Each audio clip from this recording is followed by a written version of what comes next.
எனக்கு நீ மட்டும் போதும் மாமா. காதல் திருமணம் செய்து கொண்ட தம்பதிகள் மீண்டும் தங்கள் ஊருக்குச் செல்ல முடிவெடுக்கும் போது நடந்தவை. மாமாவிற்கான என்னுடைய பரிசாய் எங்களது காதல் வாழ்க்கையின் அழகிய படைப்பாய் மகள் வந்திருக்கிறாள். ரோசாப்பூ மாதிரி இருக்காடி. என் புள்ள என்று வெள்ளைத் துணியில் சுற்றிய அந்த உயிர்ச்செண்டை அள்ளி முகர்ந்து பூரிப்படைக்கிறான் மாமா. அந்தரத்தில் இருக்கும் அந்த செண்டு நெளிந்து பூனைக்குட்டியின் மெல்லிய ஓசையை கசியவிட்டது. முதல் குரல். எங்களின் அதிகாரக் குரல். என் பூச்செண்டு இப்போது பிரிட்ஜிலிருந்து எடுத்து வரப்பட்ட ஆப்பிள் பழம் போல மினுங்குகிறாள். அவள் பக்கம் திரும்பி படுத்துக்கொண்டேன். இருக்க மூடிய கண்கள், கைகளில் அடைத்து வைத்திருக்கும் அந்த பரம ரகசியம், என்னிலிருந்து பிரித்து எடுத்ததற்கான அடையாளமாய் தொப்புளில் மாட்டியிருந்த வெள்ளை நிற கிளிப் என ஆச்சரியமாயிருந்தாள். நெற்றிலிருந்து பார்த்து கொண்டேயிருக்கிறேன். கொஞ்சம் கூட சலிக்கவே இல்லை. ஒவ்வொரு முறையும் ஒவ்வொரு செய்தி சொல்கிறாள். மவுனமாய் பேசுகிறாள். நிறைவைத் தருகிறாள். தவிப்பை உணர வைக்கிறாள். என்னை தேடுகிறாள். என்னை உயிர்ப்பிக்கிறாள். ரசிக்க வைக்கிறாள். இன்னும் இன்னும் தவிர்ப்பு. மெல்ல அவளது கையை பிரித்து என் ஆட்காட்டி விரலை நுழைத்தேன். அந்த விரலை கட்டியணைத்து அரவணைத்துக் கொண்டது அவளது பிஞ்சு கை. மாமா, சோபி போன் பண்ணா என்று ஆரம்பிக்கும் போதே மூஞ்சியை திருப்பிக் கொண்டான். புள்ளைக்கு டிராப்ஸ் போட்டியா? இந்த மாசம் தடுப்பூசி போடணுமா? நீ எப்போ ஆபீஸ் ஜாயின் பண்ற? என்று நான் சொல்ல வருவதை தவிர்த்துக் கொண்டேயிருந்தான். எப்படியாவது சம்மதித்து விடு. சொல்ல வருவதை தெரிந்து கொண்டு விட்டானோ? தெரிந்தும் ஏன் இப்படி? மாமா நினைத்தால் அவனாகவே கேட்கலாமே. போன் வரும் போது காலையில் அவன் இருந்தானே, மாலை வந்ததும் அவனாகவே கேட்டிருக்கலாம். இப்போது நான் சொல்லும் போதாவது கேட்கலாம். அம்ஹூம். கிச்சனிலிருந்து எட்டி பார்த்தேன். என் பூச்செண்டை மடியில் உட்கார வைத்து விதவிதமாய் செல்ஃபி எடுத்துக் கொண்டிருந்தான். கடைசி முயற்சி என்று மனதில் நினைத்து கொண்டே மாமா எப்படியாவது இதுக்கு ஓகே சொல்லிட்டேன் என்று வேண்டிக் கொண்டே கிச்சன் லைட் ஆஃப் செய்துவிட்டு கீழே உட்கார்ந்தேன். சிதறிய உரையாடல்கள். என்னை பார்த்ததும் என்னிடம் தாவிக்கொண்டாள். குழந்தையை என்னிடம் கொடுத்துவிட்டு பெப்பரை புரட்ட ஆரம்பித்தான். மாமா, சோபிக்கு நிச்சயதார்த்தமாம்.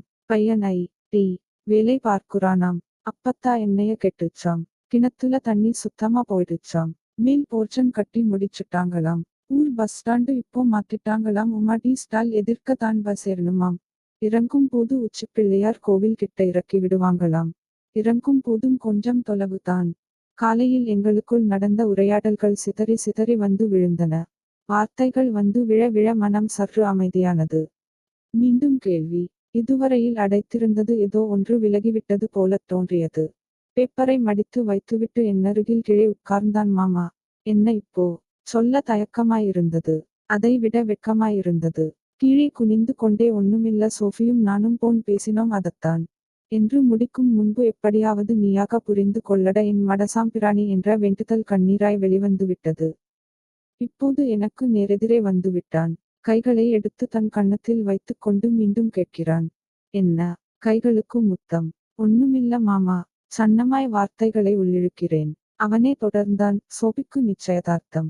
அங்க போக்கணும், ஊருப்பாக்கணும், அப்பத்தாவ பாக்கணும், முருகன் கோவிலுக்கு போக்கணும், புள்ளைய காட்டணும், அம்மா கிட்ட மன்னிப்பு கேட்கணும், கிணத்தடில போய் உட்காரணும், மேல ஒட்டு வீடு இடிச்சுட்டு புதுசா கட்டியிருக்கிற வீட பாக்கணும். அவ்வளோதானா, இல்ல இன்னும் ஏதாவது இருக்கா என்று கேட்டுக்கொண்டே என் கைகளுக்கு முத்தமிட்டான். சந்தோஷமா போயிட்டு வா. இவ்வளவு நேரம் என்னை தவிக்கவிட்ட கோபத்தில் லேசாக முறைத்துக் கொண்டே போதும் என்றேன். சந்தோஷமா போயிட்டு வா என்று நெருக்கி வந்து நெற்றியில் முத்தமிட்டான். ஹீன் ஹீன் என்று சத்தம். அப்போது தான் கவனித்தோம், எங்கள் இருவருக்குமிடையில் ஒரு ரோசாப்பூ பூச்செண்டு சிக்கித் தவித்துக் கொண்டிருக்கிறது. காதலிக்கும் போது, இப்போதும் காதலித்து கொண்டு தான் இருக்கிறோம். மாமாகாவியம். சரி, திருமணமாவதற்கு முன்பு என் பெயர் ராட்சசி. சிரிக்க வைக்க அழகி, கோபமூட்ட பயந்தாங்கோலி, எரிச்சலூட்ட செம்மையா. வெட்கத்திற்கு மாமாக்கு என்று இழுத்தாலே போதும். ஒற்றை மேற்கோள் குறி. இங்கே ஆரம்பித்து எப்படி வளர்ந்தது எல்லாம் தெரியாது. பின்னோக்கி செல்லவும் ஆராயவும் விரும்பவில்லை.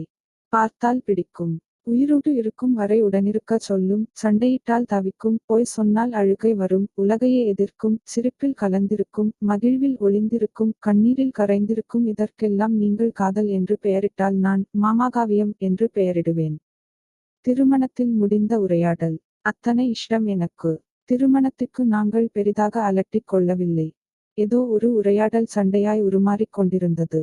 என்ன தாண்டி வேணும் உனக்கு? நீ தான் வேணும். அடுத்த வார்த்தை வரவில்லை. தலையில் அடித்துக் கொண்டு லூசு என்று திட்டிக் கொண்டான். அடுத்த 2வது நாளின் முடிவில் நான் வீட்டிலிருந்து வெளியேறினேன். மூன்றாவது நாள் காலை எனக்கும் மாமாவுக்கும் திருமணம். காதல் வாழ்க்கை. நிறைவான வாழ்க்கை. அவ்வப்போது சண்டை வரும், அம்மாவை நினைத்து அழுகை வரும், அப்பாவை நினைத்து பயம் வரும், அப்பத்தாவை நினைத்தாலே காதை மூடிக்கொள்வேன். பல நேரங்களில் பல இடங்களில் உறவுகளின் தேவை, அரவணைப்பு கிடைக்க வேண்டியிருந்தது. தனியாக சமாளித்தேன் மாமாவின் துணையுடன். மீண்டும் ஊருக்கு.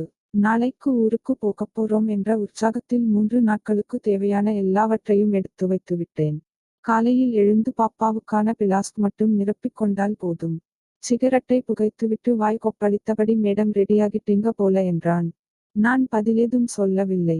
மனம் கொள்ளா தவிப்பு. என்னைப் பார்த்து ஒவ்வொருவரும் என்ன செய்வார்கள் என்று நினைக்க நினைக்க தூக்கமே வரவில்லை. காட்சிகள் விரிந்து கொண்டேயிருந்தது. வழக்கத்திற்கு மாறாக மாமா இரவில் 2 முறை விழித்தான்.